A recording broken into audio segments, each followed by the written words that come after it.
Bonjour tout le monde. Il y a un acte d'accusation et un article qui vous est distribué en ce moment même. Et nous allons déclarer l'audience du tribunal de Gerève ouverte.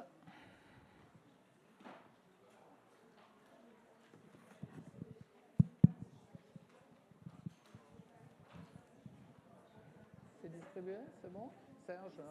Le prévenu est prié de ranger son téléphone portable. Merci. Et tous les autres de l'éteindre.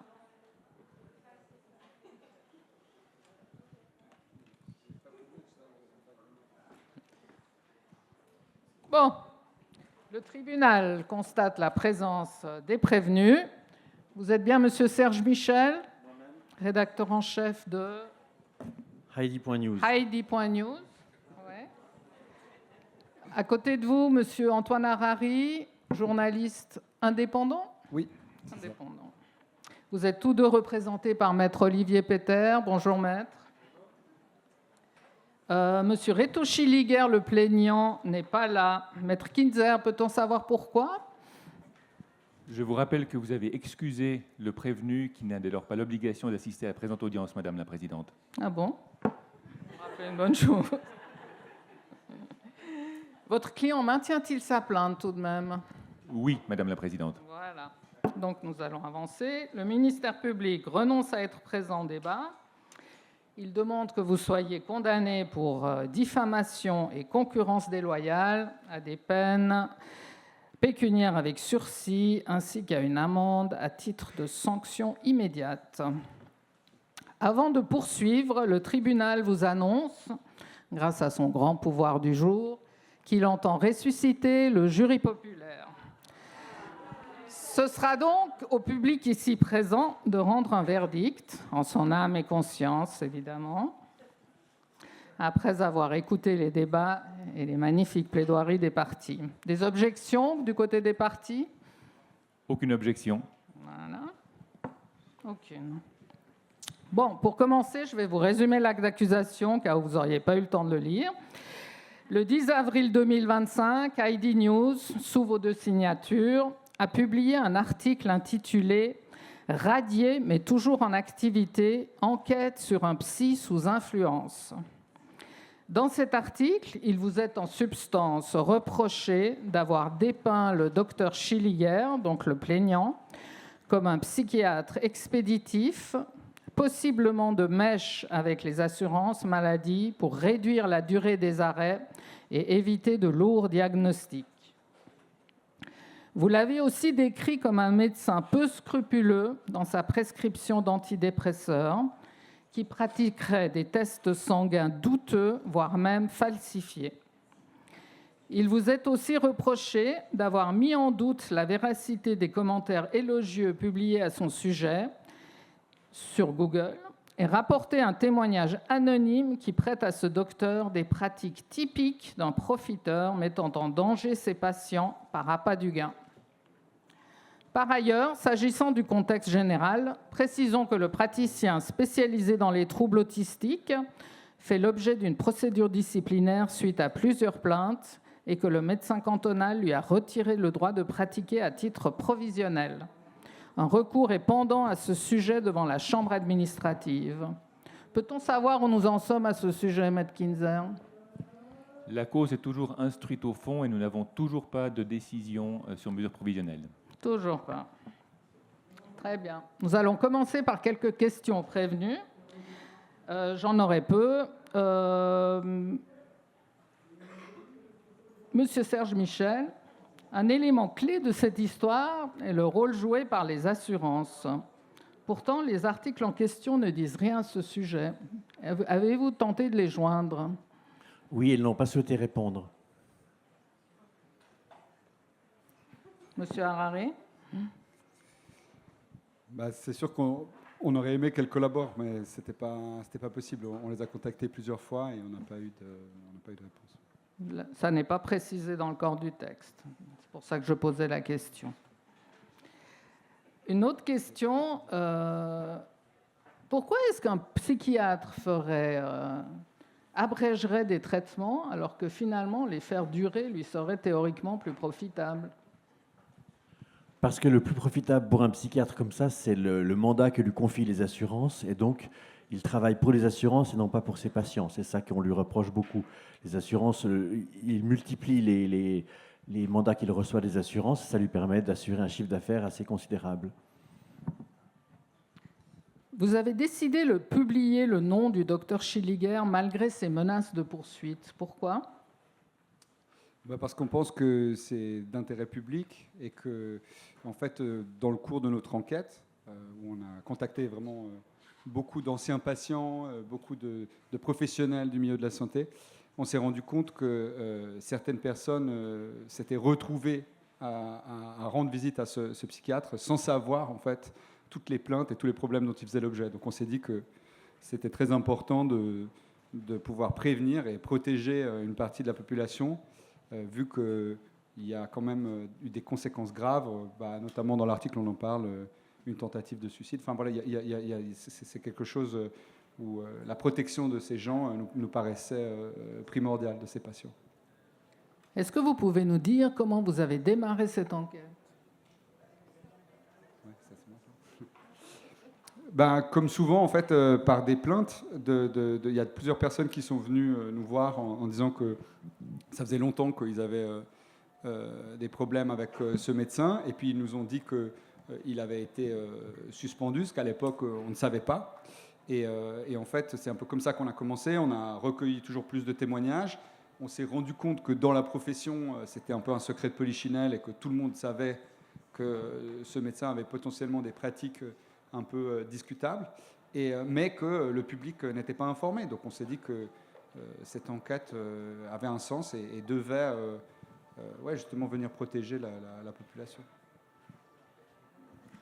Des questions, Matt Kinzer? Oui, j'en aurais 3, Madame la Présidente.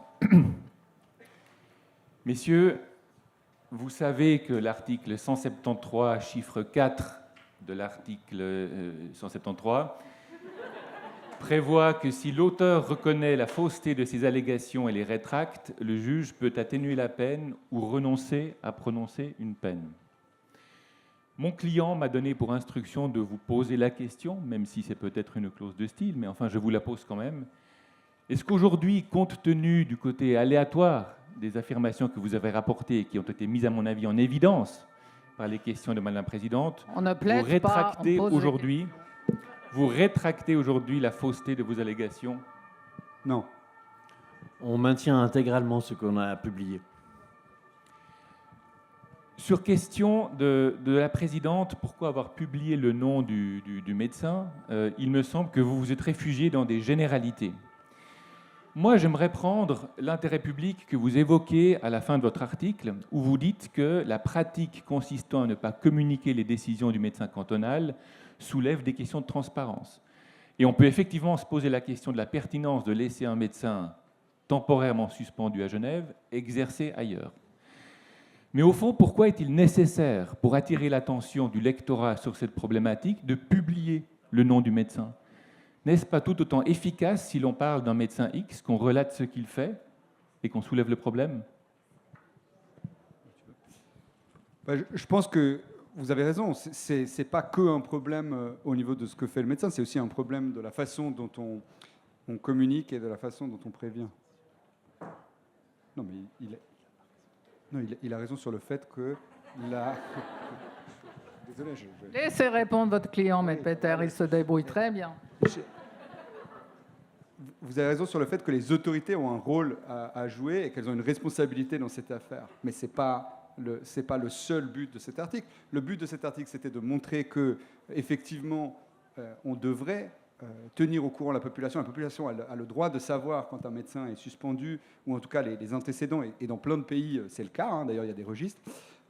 Mais ça, c'était une chose. Mais le nom, en fait, nous, c'est vraiment pour protéger les éventuels patients futurs. Et quand on a parlé avec certaines sources, elles nous ont dit, si j'avais su tous ces antécédents, eh bien, j'aurais essayé de m'opposer à la visite qui est systématiquement, d'ailleurs, proposée par l'assurance, hein, et non pas par les patients. Et donc, on aurait évité beaucoup de de douleur et beaucoup de souffrance à toute une partie de ces patients.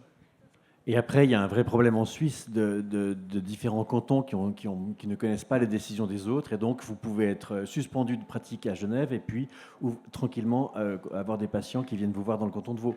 Donc, on a estimé que c'était d'intérêt public de publier ce nom pour qu'il soit traçable dans tous les cantons suisses. Vous aurez certainement fait vos recherches, messieurs, notamment législatives, et vous aurez vu que la loi genevoise sur la santé et la loi sur la commission relative aux professions des professionnels de la santé prévoient une publication de l'interdiction de pratique ou du retrait de l'autorisation de pratique. Donc le législateur est informé de cet intérêt public à informer de façon plus générale quand il est en retrait. Mais le législateur, au fond, prévoit des conditions très claires, à quel moment cela intervient, et dans le cas particulier, il ne l'a pas encore publié.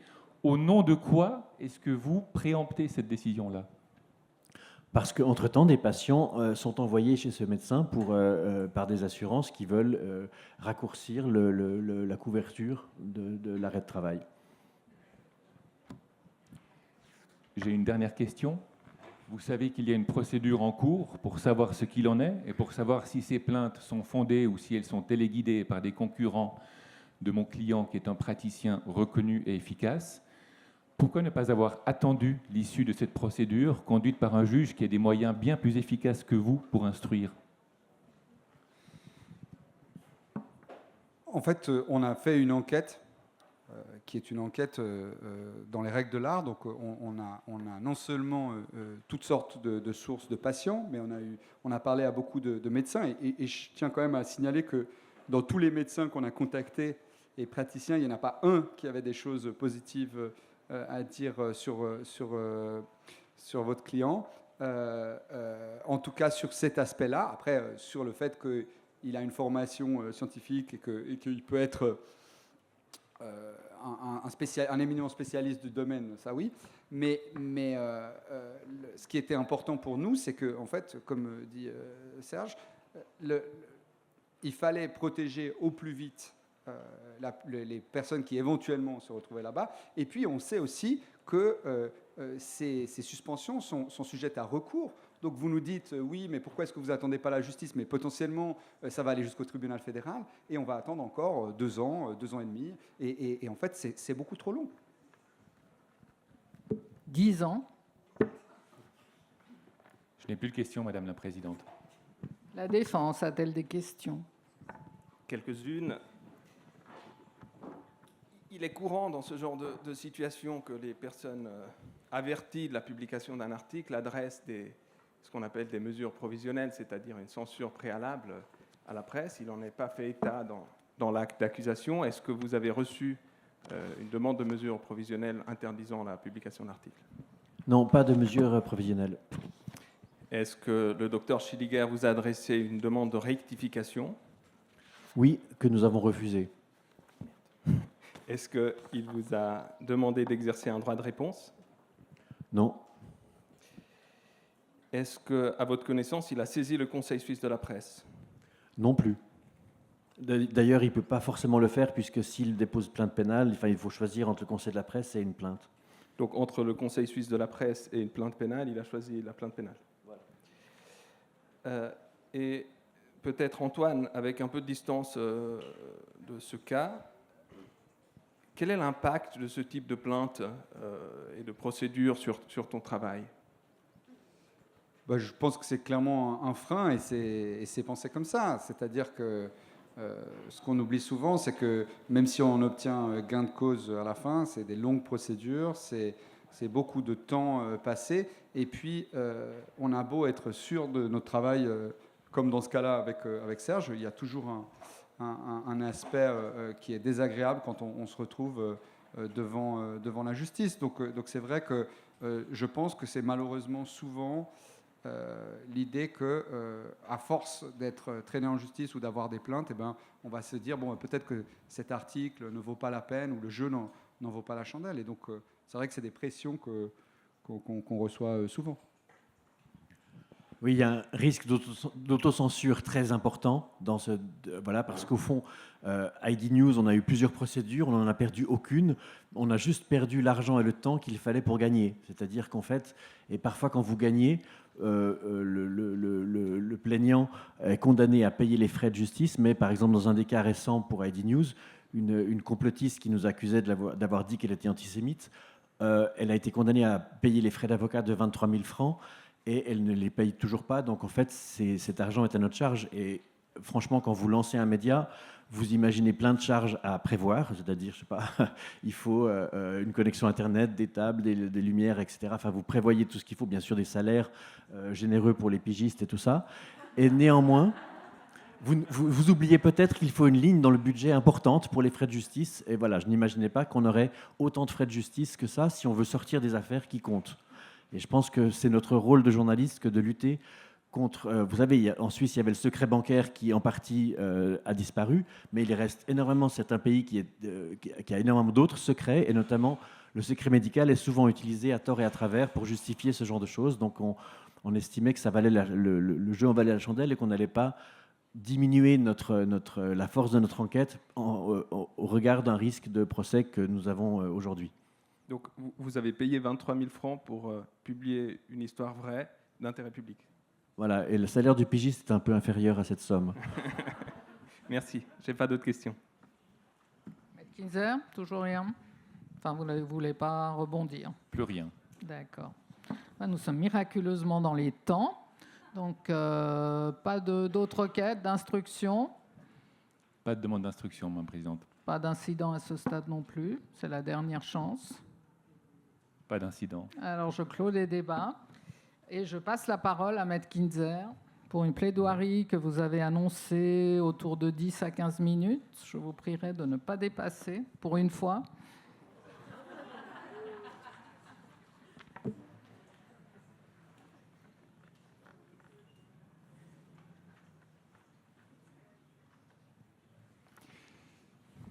Madame la Présidente, Mesdames et Messieurs du jury,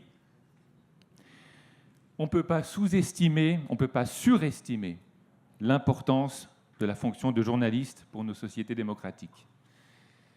Les journalistes sont presque aussi importants que les avocats, c'est dire. Mais plaisanterie à part, l'état de droit, c'est avant tout l'état de fait. Et l'état de fait, ce sont les journalistes qui les recueillent, qui les structurent et qui les diffusent, sur la base duquel un débat sain peut se tenir au sujet de nos questions de société. Et c'est pourquoi la CEDH et la Constitution protègent la liberté des médias. Article 17, Constitution fédérale, la liberté de la presse, de la radio et de la télévision est garantie, la censure est interdite, le secret de rédaction est garanti. Article 10 CEDH qui rattache la liberté de presse à la liberté d'opinion et d'expression. Toute personne a droit à la liberté d'expression, ce qui comprend la liberté d'opinion et la liberté de recevoir ou de communiquer des informations ou des idées sans ingérence des autorités. Et donc, messieurs, vous avez un rôle central, vous avez de l'influence. La loi vous donne les moyens de l'exercer. En un mot, vous avez le pouvoir. Vous êtes un pouvoir, vous êtes le quatrième pouvoir. Mais vous connaissez les dangers du pouvoir, c'est l'ivresse. N'est-il pas galvanisant d'aller débusquer la vérité dans les recoins où elle prétendait se dérober au monde?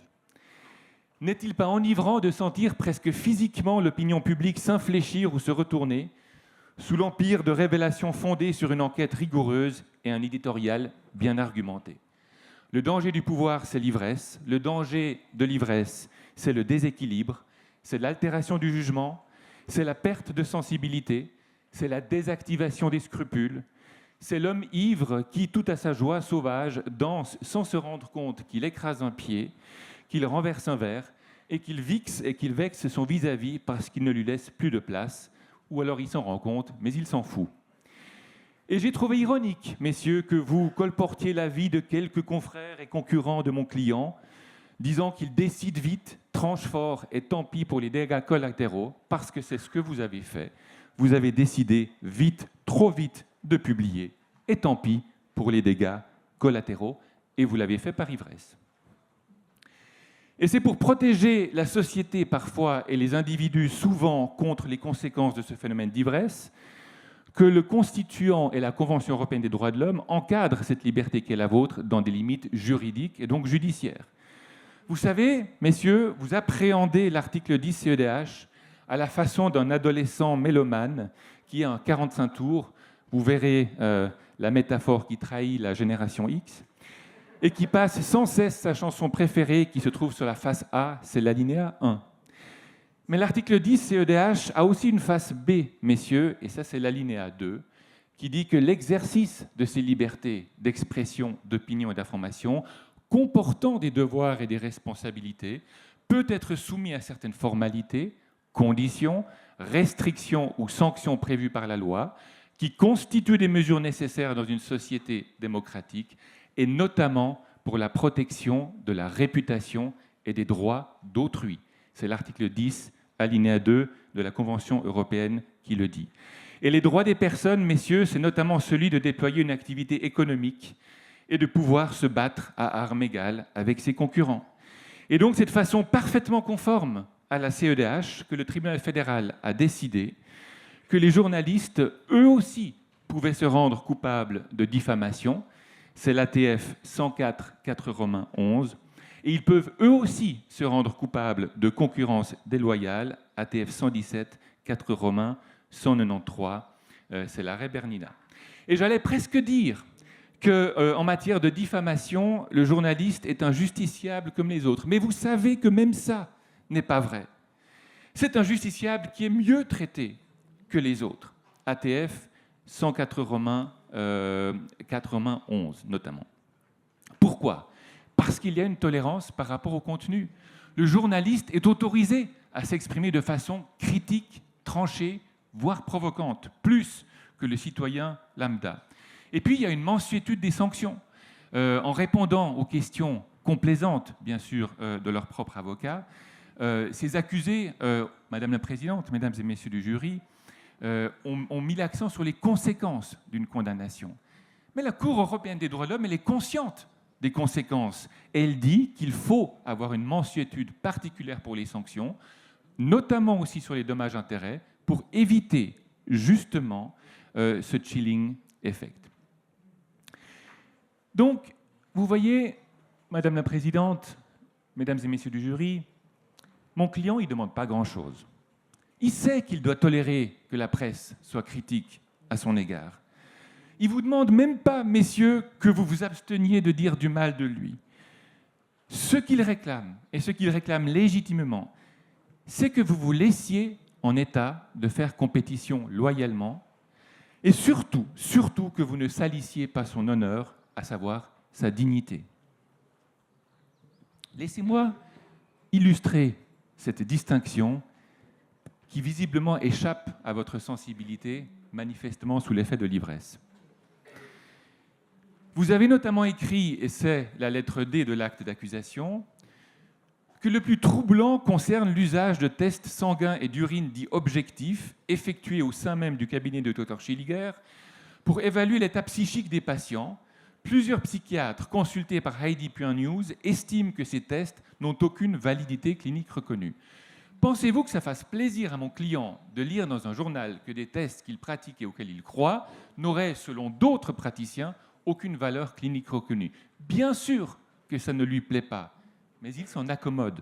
En revanche, quand l'article poursuit en disant l'un d'eux, sous couvert de l'anonymat, bien sûr, va plus loin, on comprend d'ailleurs pourquoi, on parle même de tests falsifiés dans certains dossiers, cela pourrait constituer une infraction pénale. Ça, c'est attentatoire à l'honneur. Le docteur Reto Schilliger, lettre A de l'acte d'accusation, est un psychiatre décrit comme glacial, expéditif. Ça ne lui fait pas plaisir à mon client, mais il s'en accommode.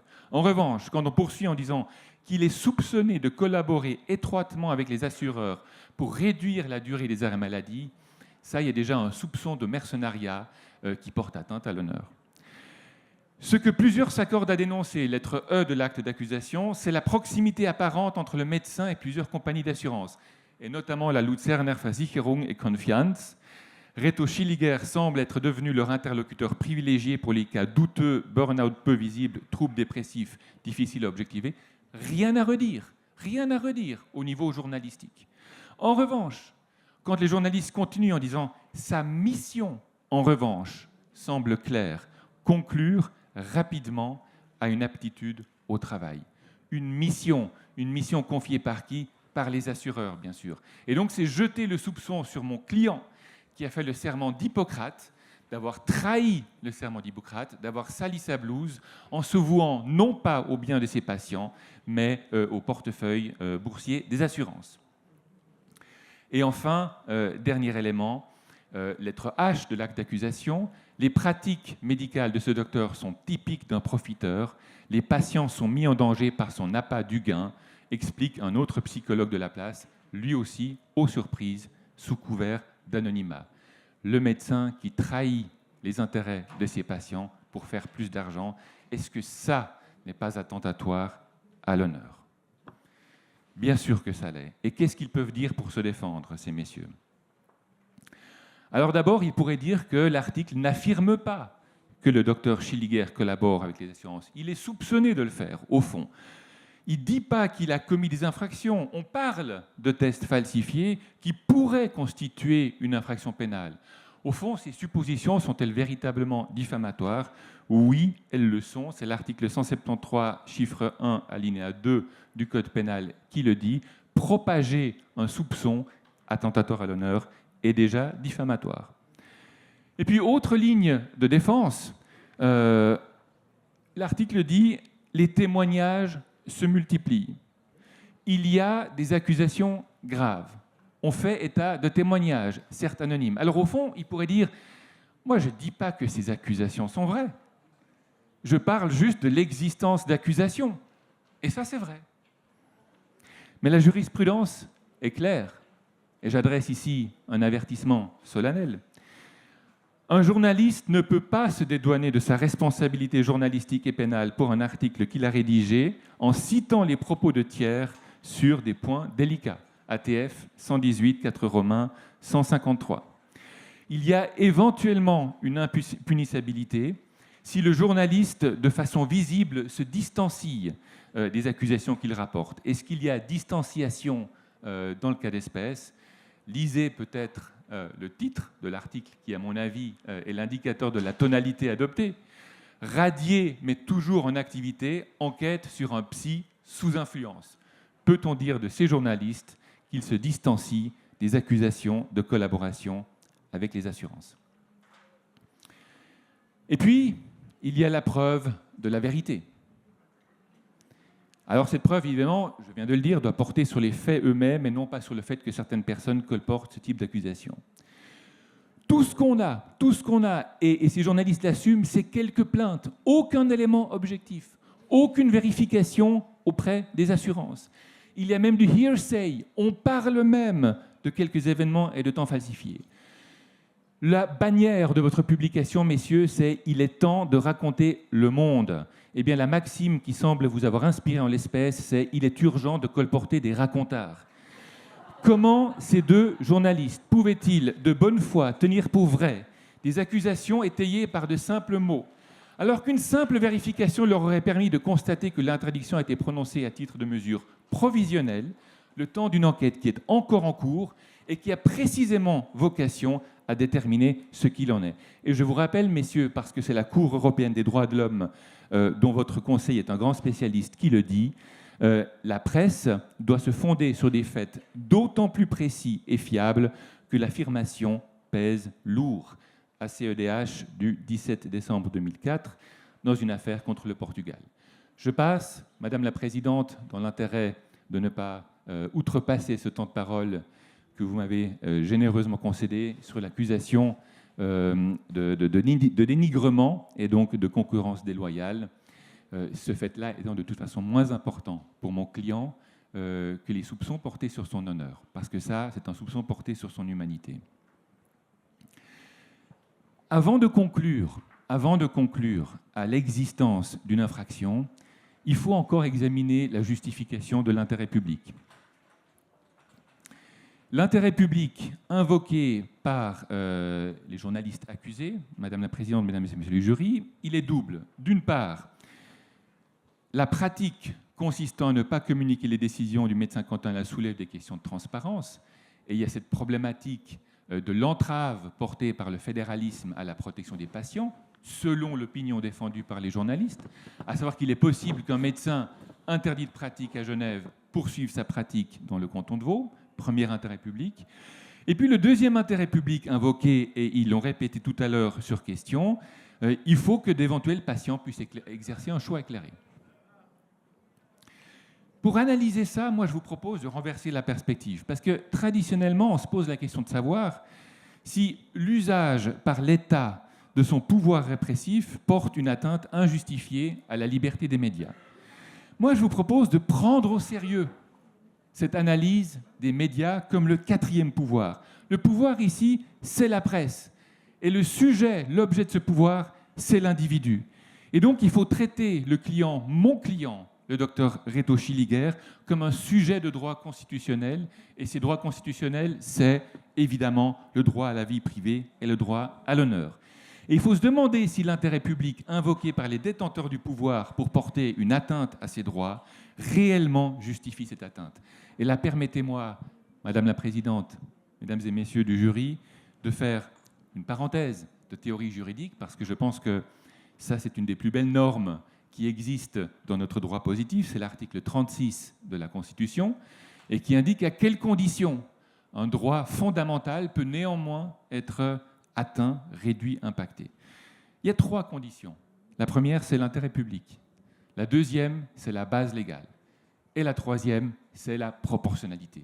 Et ce qui est magnifique dans cette norme, c'est que la proportionnalité elle-même se décline en 3 sous-critères, à savoir l'aptitude, la nécessité et ce qu'on appelle la proportionnalité au sens étroit. Donc il vous faut un intérêt public, et je ne remettrai pas en question le fait que les 2 intérêts invoqués ici soient réellement d'intérêt public, mais il faut faire la démonstration que la mesure que vous avez prise est apte à favoriser cet intérêt public.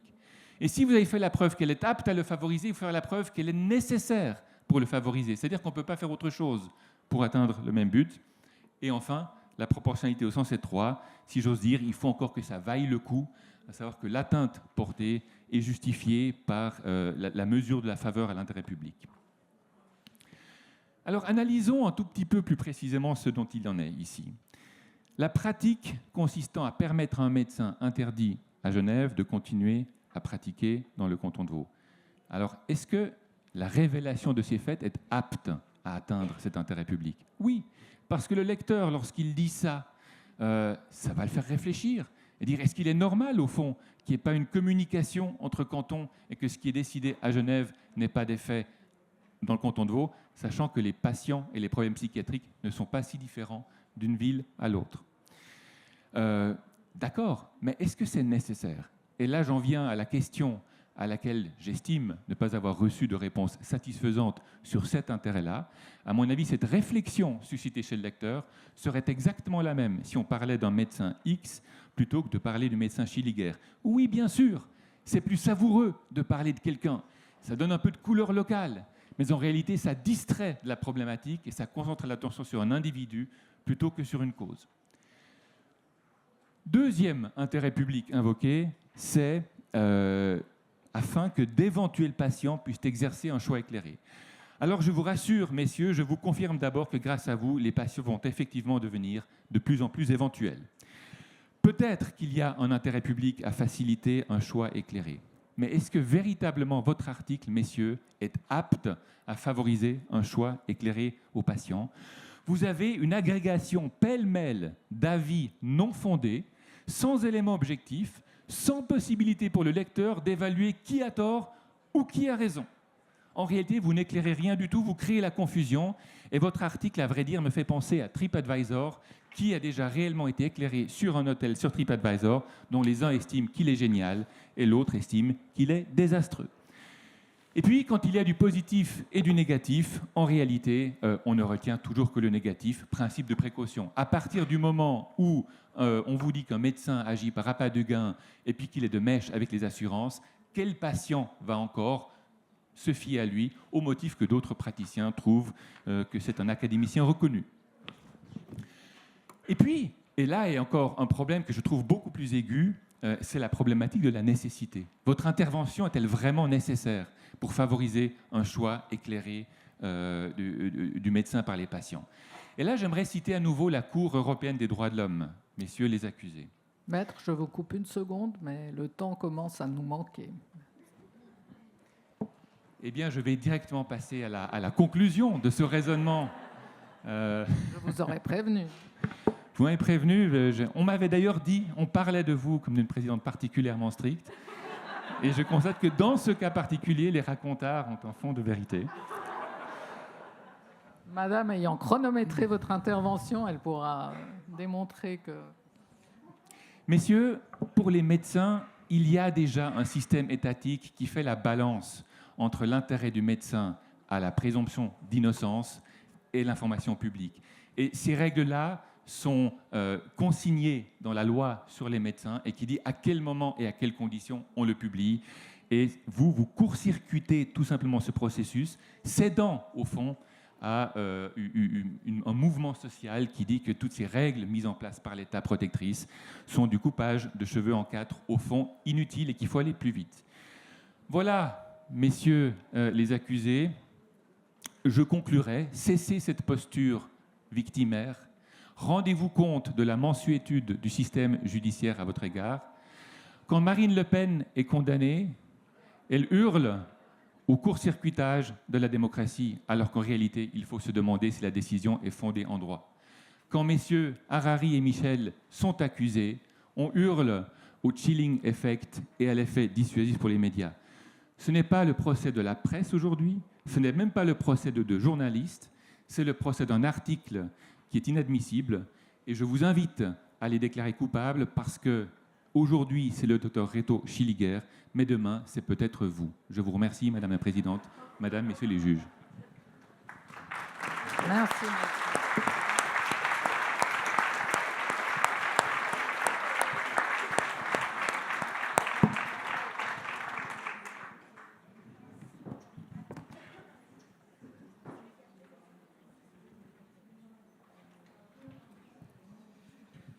Madame la Présidente, Mesdames et Messieurs du jury, je me lève aujourd'hui pour cette chose fragile, précieuse, indispensable, cette citadelle assiégée qui est la liberté de la presse. Alors, un avocat palestinien m'a dit un jour que l'on s'exprime par ce que l'on dit, mais aussi par ce que l'on tait, que le silence est aussi une prise de position. Alors, si je parle aujourd'hui pour la liberté de la presse, je ne peux et je ne veux pas m'empêcher de rendre hommage aux 200 journalistes morts à Gaza au cours des 18 derniers mois. 1 mort chaque 3 jours. Je ne pense pas qu'on puisse passer cette journée aujourd'hui sans penser à elles et eux. On tue l'information pour nous faire oublier, alors ne les oublions pas.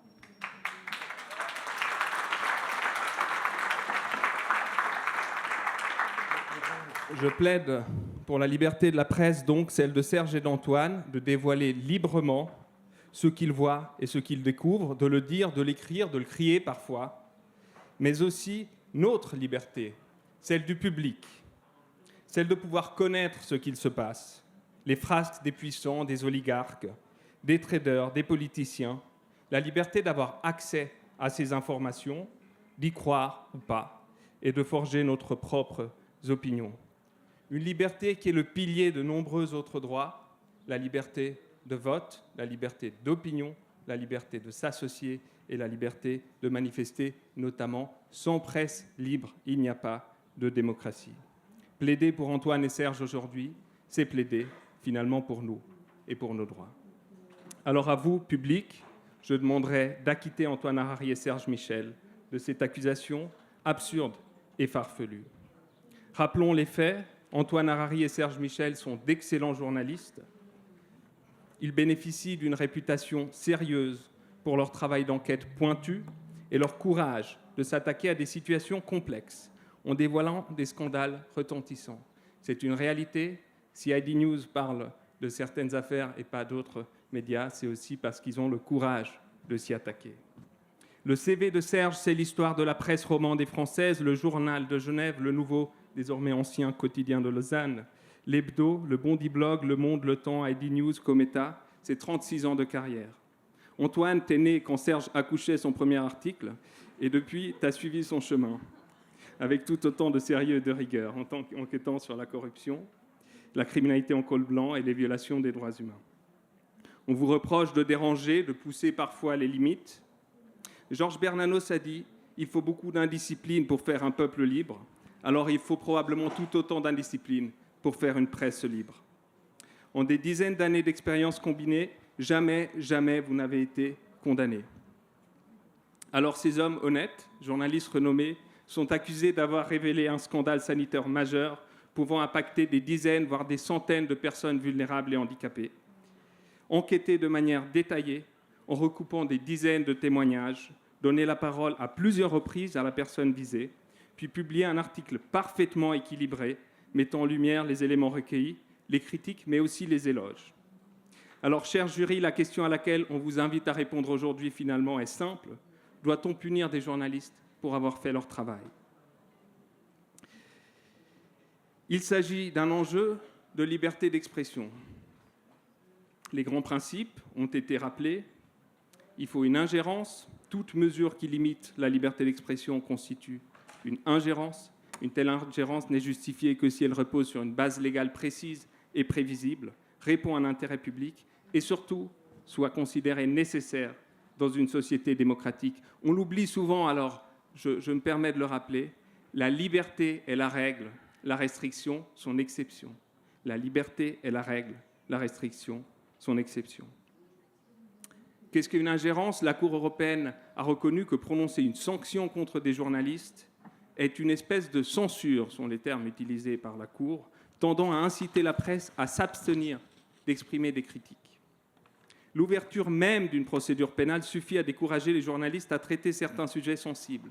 Cela produit un effet dissuasif envers des personnes visées, mais aussi de leurs collègues et des éditeurs, éditrices, puisqu'on n'aime pas les journalistes qui provoquent trop de procédures pénales, en tout cas ailleurs qu'à ID News, là, on les engage volontiers. La Cour européenne qualifie aussi de censure les mesures de suspension de parution, même pour le court terme. Cela est une ingérence grave dans la liberté d'informer. C'est une pratique en Suisse. C'est une potentielle violation de la Convention européenne des droits de l'homme à Strasbourg. Alors ici, évidemment, le prononcé de sanctions pénales contre Serge et Antoine constitue une ingérence grave dans leur liberté de s'exprimer, mais aussi la simple ouverture d'une procédure pénale. Le fait qu'au lieu d'être derrière leur ordinateur ou leur micro à chercher des informations, ils doivent passer des heures avec des avocats dans des salles d'audience ou à se défendre. Est-ce que cette ingérence était prévue par la loi ? La jurisprudence du tribunal fédéral sur la diffamation est claire. La réputation professionnelle n'est pas pénalement protégée en droit suisse. C'est l'ATF 145-4-462. La réputation professionnelle n'est pas protégée en droit suisse. On l'oublie souvent. Il y a de nombreux employeurs qui dénoncent des syndicalistes pour des tracts. Il y a des médecins qui dénoncent des journalistes. Et pourtant, le tribunal fédéral est clair sur ça. Ici, il est question quasi exclusivement du comportement d'un médecin dans son cadre professionnel. De plus, s'agissant de la base légale, le droit suisse n'interdit pas de donner les noms. Ce n'est pas interdit. Ça ne se fait pas. Ça se fait de moins en moins, si je comprends bien, mais ce n'est absolument pas un choix du législateur. C'est une pratique actuelle qui peut être discutée. Pas possible donc de condamner pour ça. S'agissant de la concurrence déloyale, deux mots, ça peut paraître technique, mais ça témoigne de peut-être l'astuce de certains avocats, certainement pas Maître Kinzer, mais d'autres, qui vont chercher à détourner des textes pour essayer d'embêter, d'entraver et de vous empêcher de publier. La Cour européenne des droits de l'homme s'est penchée sur ces pratiques. Les Russes, l'Azerbaïdjan ont l'usage de détourner les lois anti-hooligans pour empêcher à des manifestantes de participer à des rassemblements pacifiques. On fait des lois pour le foot et on les applique aux manifestants. La Cour européenne des droits de l'homme a dit clairement qu'il faut l'application d'une loi conçue pour quelque chose de différent ne constitue pas une base légale suffisante. Appliquer une loi sur la concurrence déloyale pour régler les rapports concurrentiels aux journalistes ne constitue pas une base légale suffisante. Sur ce cas-là très précis, la Cour ne s'est pas encore prononcée, mais je vous invite, si vous avez l'occasion, allons-y peut-être ensemble et essayons de faire sauter ces pratiques. Certains avocats auront un peu moins de travail, mais la liberté de la presse en sortira grandie. S'agissant de la nécessité et de la proportionnalité de la mesure, c'est le nerf de la guerre ici. La liberté d'expression, la liberté de la presse, Maître Kinzer a raison, ne sont pas des droits absolus. On ne peut pas tout dire n'importe quand, n'importe comment. On peut restreindre ces droits, certes, mais uniquement si la restriction est nécessaire dans une société démocratique et répond à un besoin social impérieux, et surtout respecte strictement le principe de proportionnalité. Alors, quelques éléments pour procéder à cet examen du point de vue du droit international.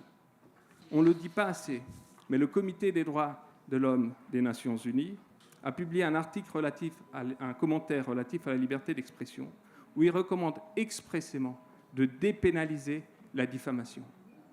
La tendance internationale est à la dépénalisation de la diffamation. Ça ne veut pas dire qu'on ne doit pas avoir des moyens de droit, ça veut dire que ça ne doit pas passer par la justice pénale.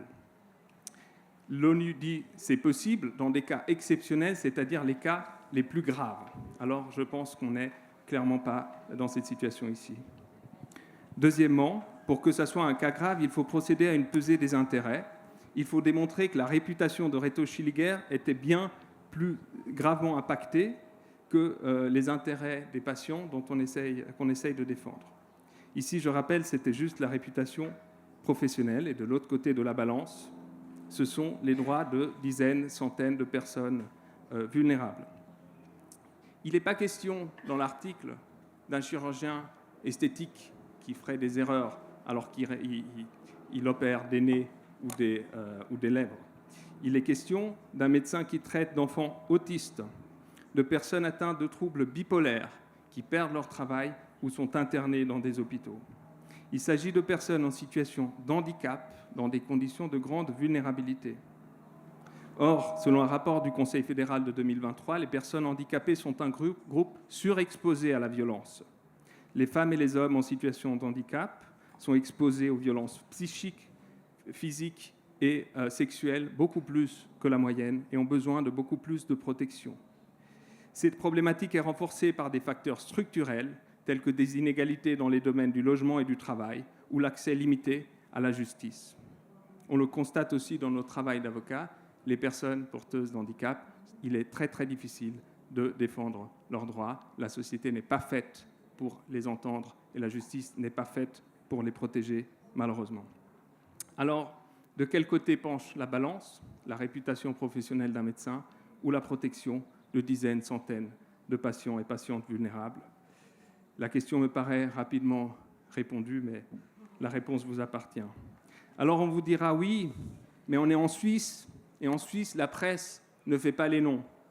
C'est l'argument de la tradition et de l'usage. C'est vrai, contrairement à la presse étrangère, en Italie, en Espagne, au Royaume-Uni, aux États-Unis, les noms sont largement diffusés. On le fait peu ici, on le fait moins. Mais en Suisse, c'est aussi une tradition de payer les femmes 20% de moins pour un travail égal, de renvoyer les migrants dans des camisoles après les avoir drogués de force, d'enfermer les enfants dans des écoles-prisons sur le tarmac de l'aéroport et d'accueillir des dictateurs dans les hôtels et dans les cliniques privées de Genève. Les traditions ne sont pas nécessairement des bonnes pratiques, alors saluons le courage de celles et ceux qui les bousculent et demandent de les dépasser. Même en Suisse, face aux témoignages accablants de dizaines de victimes et au risque de récidive, donner le nom de Reto Schilliger était parfaitement justifié. Et puis, quatrièmement, s'agissant de la proportionnalité, la liberté est le principe, la restriction est son exception. Il ne faut restreindre qu'en dernier ressort, et il faut utiliser la mesure la moins restrictive des droits de la personne concernée en réduisant au minimum l'atteinte. Il s'agit de faire appel à la sanction pénale en ultima ratio. Dans l'affaire Amorim Gestas et Jesus Costas Bordalo contre Portugal, la Cour a considéré que la condamnation à des amendes pénales de journalistes était manifestement disproportionnée, soulignant expressément que le Code civil prévoyait un remède spécifique pour la protection de l'honneur et de la réputation.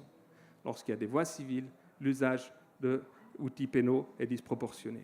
Ici, le docteur disposait de multiples mesures pour répondre à l'article. Requérir des mesures provisionnelles, il ne l'a pas fait. Exercer un droit de réponse, il ne l'a pas fait. Une action civile successive pour faire retirer l'article, toujours pas. Et pas même une plainte au Conseil suisse de la presse. Alors, en requérant 120 jours amende pour cet article, le ministère public est parti chasser des moineaux avec un bazooka. C'est certainement injuste, manifestement disproportionné, c'est inacceptable. Pour cette raison, même si des erreurs devaient avoir été commises, la réponse est manifestement disproportionnée. Alors, je termine. Madame la Présidente, Mesdames et Messieurs du jury, l'exercice est réjouissant, c'est une belle aventure, mais je dois y mettre fin. J'aimerais le faire par des remerciements. Je vous ai dit au début que Serge et Antoine n'ont jamais été condamnés, et pourtant ce n'est pas la première fois qu'ils doivent s'asseoir devant un tribunal, un vrai même. Ils doivent s'y rendre souvent, au pénal comme au civil, à Lausanne comme à Zug, car les plaintes et les procédures ne cessent de se multiplier. ID News comme Gotham, Le Courrier et de nombreux autres médias se retrouvent de plus en plus souvent ciblés par ces mesures et à devoir consacrer de temps, des ressources, des énergies à se défendre pour faire leur travail, à consacrer leurs meilleures heures et des dizaines de milliers de francs pour rencontrer des avocats, rédiger des courriers et se défendre.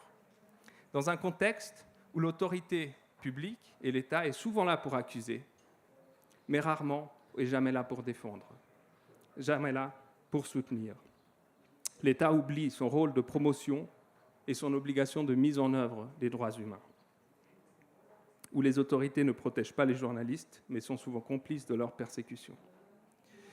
Dans ce contexte difficile, malgré ces citations nombreuses, malgré les menaces, les risques de payer des dommages millionnaires, Serge et Michel sont toujours là, à défendre leur liberté, qui est la nôtre, comme une tranchée. En défendant leur tranchée, ce sont nos droits qui défendent. À Antoine et Serge, j'en profite de l'occasion pour vous dire merci. Merci de vous battre chaque jour, dans un monde de plus en plus difficile, pour cette presse qu'on aime tant et dont on a tant besoin. Et j'étends ces remerciements aux organisateurs et aux organisatrices de ce festival et à vous, amis et amis journalistes, pour nourrir chaque matin mon esprit et mes connaissances et éclairer ce monde si sombre dans ces derniers temps. Enfin, on n'influence pas le jury, maître. Il faut conclure. Alors à vous, Madame la Présidente, Mesdames et Messieurs du jury, je dis, sauvez Antoine et Serge, sauvez la liberté sauvera le reste. Merci.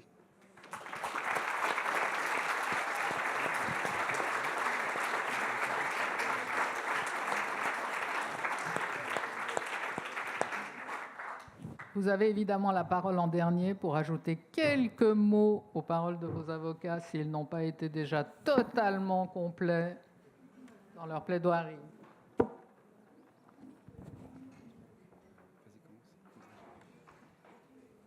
Disons que les deux plaidoiries étaient de nature un peu différente. Je pense que l'avocat de la partie civile s'adressait davantage à la juge et notre avocat de la défense davantage à un jury populaire avec des arguments un peu différents, peut-être moins juridiques, plus émotionnels.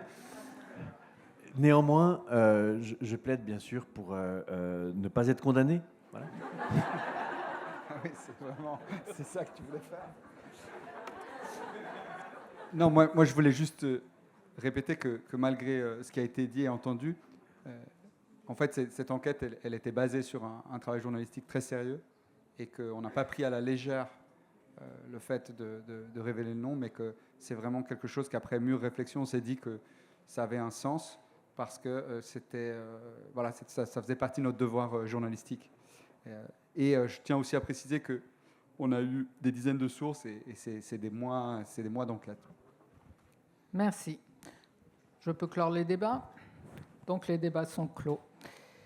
Nous allons devoir improviser dans un délai absolument express, un verdict, sans délibération à proprement parler. Mais je vous invite juste à réfléchir quand même quelques minutes, parce que les questions sont évidemment complexes. Pour trancher la diffamation, vous devez d'abord vous poser la question, est-ce que les propos incriminés dans l'article ont un caractère attentatoire à l'honneur ? Là, je pense qu'on peut tous dire oui, sans être accusé. Disons, traiter quelqu'un de profiteur. Est-ce que la défense conteste le caractère attentatoire à l'honneur des propos en eux-mêmes ? Non, mais pas le caractère attentatoire à l'honneur, maître, si vous rapportez. D'accord. Donc on peut partir sur ce principe qui sont admis, mais si vous voulez, on peut voter là-dessus aussi. Maintenant, une fois qu'on a admis le caractère attentatoire à l'honneur, il faut se poser la deuxième question, qui est celle que maître Kinzer a bien plaidé.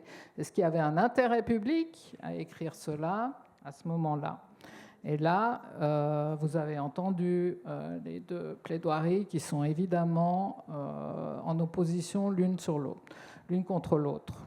Et c'est une fois qu'on aura décidé si c'était d'intérêt public qu'il faudra se poser encore la question de est-ce qu'ils ont pu prouver, est-ce qu'ils peuvent amener la preuve libératoire qui permettra leur acquittement ou pas. Donc un premier vote sur l'intérêt public. Est-ce qu'on va faire comme à Appenzell, hein? Qui dit que les hommes... Non, ça fait un moment, heureusement. Qui dit oui à l'intérêt public? C'est un vote soviétique. Hein. Voilà. Qui dit non? Bon, je crois que l'intérêt public est admis. Alors ensuite, est-ce que les journalistes ont pu apporter la preuve que leurs accusations ou leurs soupçons étaient vrais ou qu'à tout le moins, ils pouvaient les croire de bonne foi pour vrais? Ceux qui répondent non, les reconnaissent coupables de diffamation, et ceux qui répondent oui, c'est-à-dire qu'ils étaient de bonne foi ou qu'ils ont juste apporté la preuve de la vérité, concluent à leur acquittement sur cette infraction. Est-ce que c'est bien résumé, pour être très résumé? Voilà. Donc, est-ce que la preuve de la bonne foi est apportée? Ceux qui disent oui, lèvent la main. Ouais, c'est moins soviétique. Ceux qui disent non? Ceux qui s'abstiennent? Bon, je ne sais pas s'il faut un scrutateur, mais j'ai quand même l'impression qu'ils sont acquittés sur la... Non? Vous pliez au verdict? Ça me surprend totalement. Je ne m'attendais pas du tout à ça. Bon. Est-ce que vous renoncez à la concurrence déloyale? Je n'ai pas très bien compris la fin de votre plaidoirie. Vous aviez l'air de dire que c'était moins important. Ou bien est-ce qu'on poursuit ou on classe? Non, je ne l'ai pas plaidé parce que je n'en avais pas le temps. Ah, et pour mon client, c'était moins important que l'atteinte à son honneur. D'accord. Alors nous allons quand même faire. Donc, acquitté de l'atteinte à l'honneur. Maintenant, le dénigrement massif et bien sûr injustifié du docteur Schilliger est-il constitutif d'une concurrence déloyale? Vous voulez résumer autre chose dans cette disposition dont j'attendais votre plaidoirie pour être au clair dessus, puisqu'on ne l'a jamais vue requise à Genève, au pénal du moins. D'accord. Donc, qui est pour reconnaître coupable de concurrence déloyale? Peut-être juste un mot, ce que c'est, non? Non, mais c'est juste comme ça, non? Je sais pas. Il veut une condamnation, Antoine. Il veut être martyr.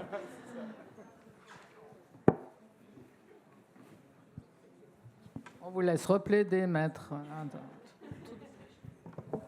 Non, la norme invoquée, c'est « agit de façon déloyale celui qui notamment dénigre autrui, ses marchandises, ses œuvres, ses prestations, ses prix ou ses affaires par des allégations inexactes, fallacieuses ou inutilement blessantes ». Et ce n'est pas forcément le fait d'un concurrent, ça peut aussi être le fait d'un tiers.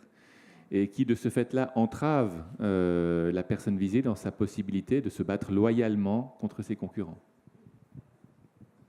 C'est ce qu'on disait, un dénigrement massif. Donc, qui est pour la concurrence déloyale? Coupable. Pas beaucoup plus de succès. Non coupable. Abstention, même si ça n'existe pas. Ouais, quand même. Alors, je prononce l'acquittement général de M. Serge Michel et de M. Antoine Harary.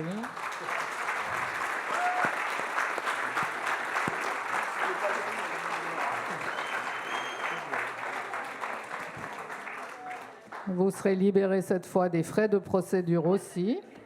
que nous mettrons à charge de l'État de Genève, puis qui renvoie les gens en jugement, ça commence à faire beaucoup. Donc votre client ne sera pas condamné aux frais non plus. Voilà, on peut lever la séance. Merci.